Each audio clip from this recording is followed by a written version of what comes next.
Hey there mga my love, Scorpio! Thank you so much for always staying here with me and the channel mga babes. Alamin natin ngayon kung ano yung tatlong bagay na kailangan mo ngayon. So bago natin simulan yan, by the way, meron pa tayong new channel, ang Dalnim. Ang link niya na yung nasa description box, no? So dyan, kahit anong zodiac sign, pwede, collective readings ang meron tayo dyan, no? So everyday, meron din tayong readings there. Sa mga nandoon na, maraming thank you po sa inyong lahat at sa mga new subscribers ng mga babes na pwede rin kayong tumambay doon. At hi and hello pala, ako si Yan. So yan mga babes, no, alamin natin dito yung tatlong bagay na kailangan mo ngayon. So Spirit and Angel guys, Archangel Michael, maraming salamat for being present here in this reading. This is for my lovely Scorpio.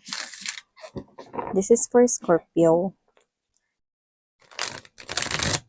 Tell me something about Scorpio. Ano itong tatlong bagay na kailangan nila ngayon?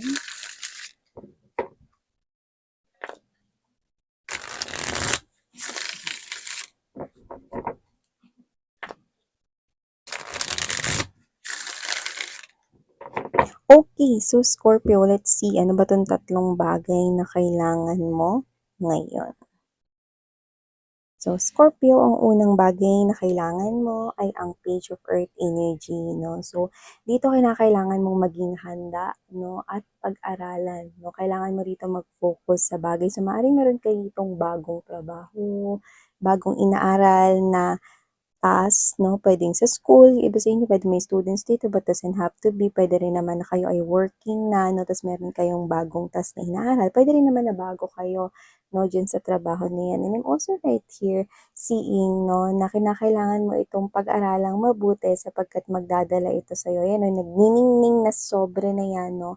Magdadala yan sa'yo mga babes, no? Ng tagumpay at success, no? Kinakailangan mo mga babes, no? Na ituon ang iyong focus, no, sa pag-aaral at paghahanda, no, patungkol dito. Yung iba, baka kayo ay nag-e-exam dahil yan na yung parang stepping stone para makapagsimula kayo. No, iba baka particularly board exam yan. No, iba naman, no, ay pwedeng yan ay entrance exam, no, sa school na gusto ninyong pasukan or sa university, or yung iba pwedeng sa trabaho, no. So may mga exam kasi, no, kapag gusto natin na pumasok sa isang kumpanya. So, maaaring ganun yung sitwasyon, no? Kinakailangan paghandaan mo ito, no? At kapag ginawa mo na mag-focus dyan, no? Nakikita ko dito na isang magandang balita ang paparating sa'yo, Scorpio. Ano man yan. Yung iba, doesn't have to be na exam yan o may kinalaman dito na sasagutan, no? Pero, ikaw to, no, na maaaring meron ka rin dito ibang inaasikaso, no? Kung saan,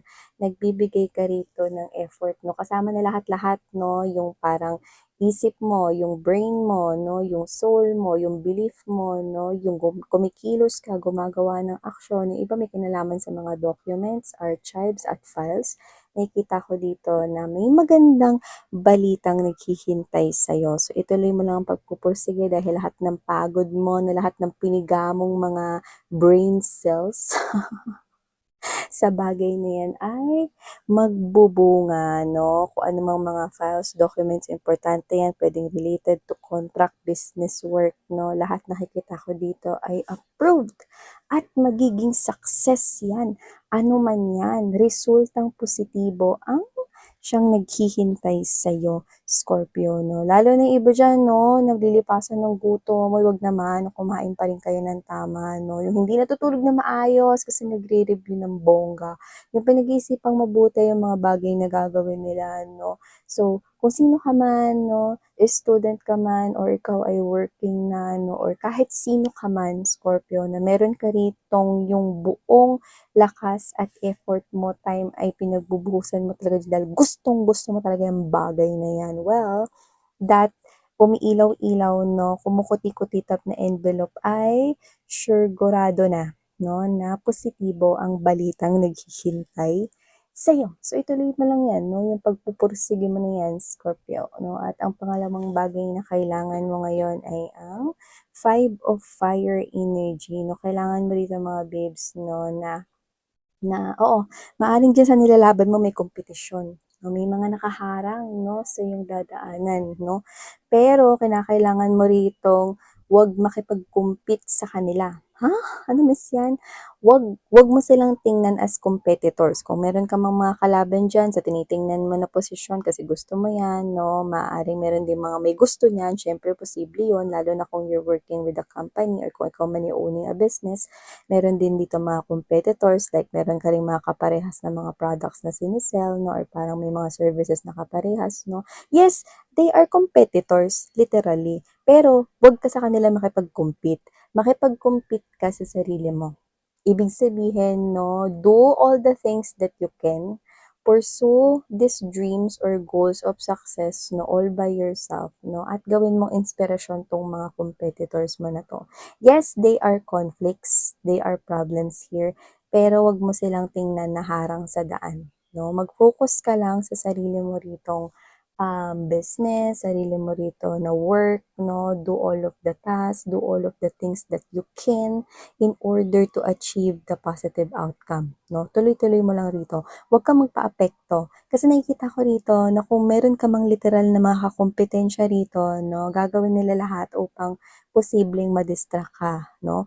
Maaari sila ritong gumamit ng mga salita like negative na mga salita para mag-feel down ka or maramdaman mo, 'no, na manghina ang loob mo or mapanghinaan ka ng loob. May mga ganyan, 'no. Yung iba kasi rito nakikita ko, 'no, na hindi patas lumaban, 'no, kaya nga hayaan mo sila.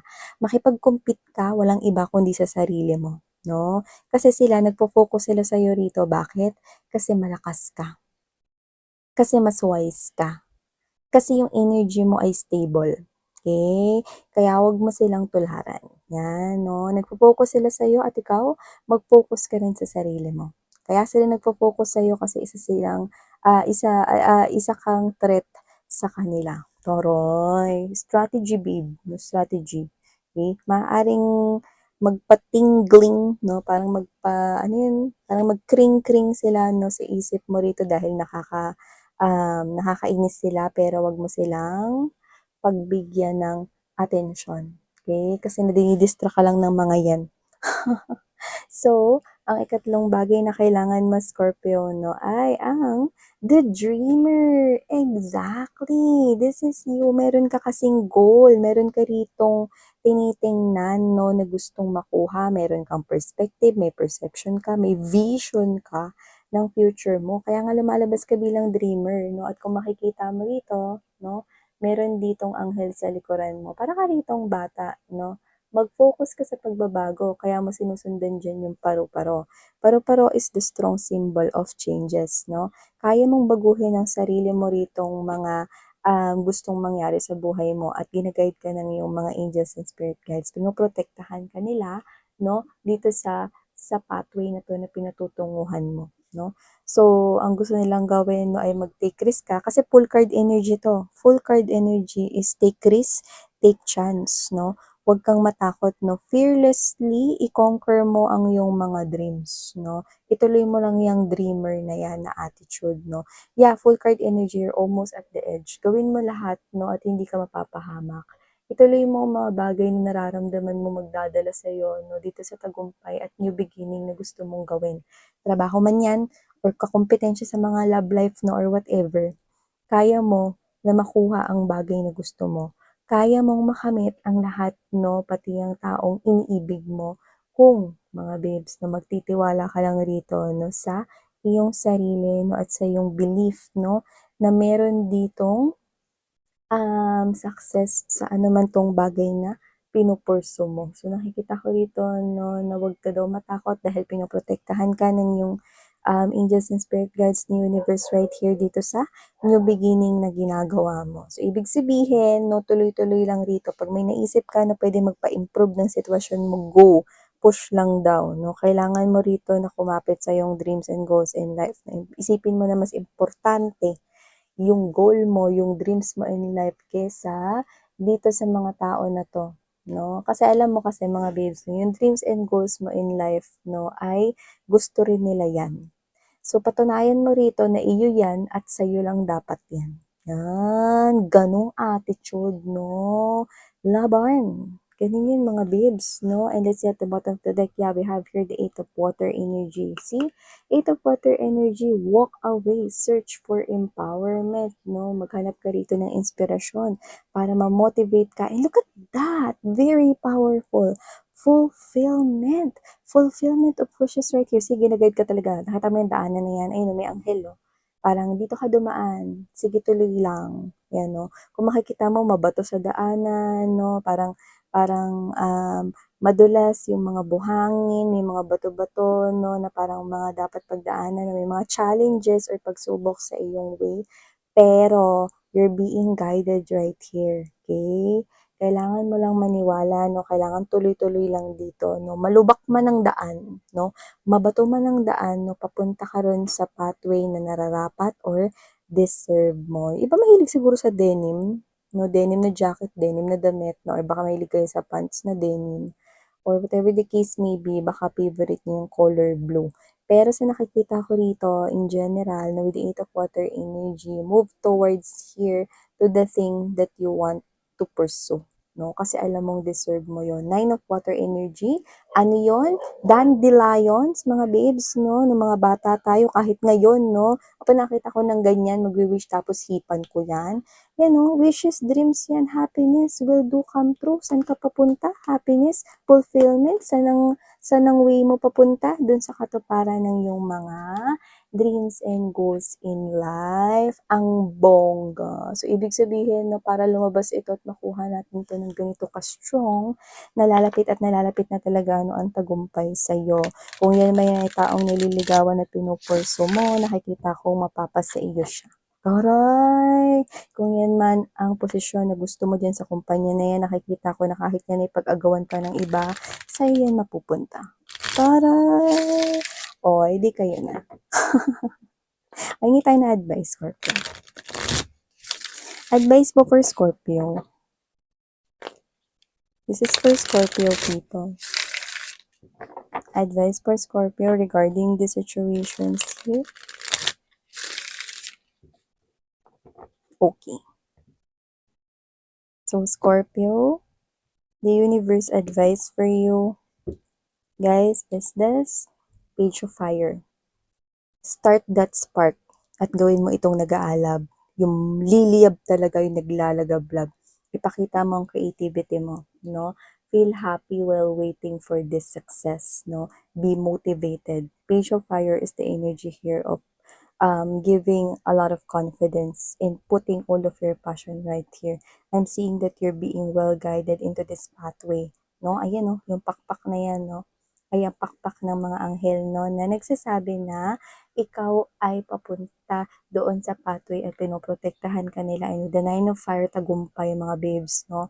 At naglagay ka pa ng mga walls at harang doon para ipakita, no, na sa'yo yung bagay na yan at deserve mo yan at walang pwedeng makakuha niyan, hanggang dun lang sila, no, sa likod ng bakod na yan. So, see, protection, kanina ko pa inuulit-ulit, di ba? Galit ka ba, miss yan? Hindi naman.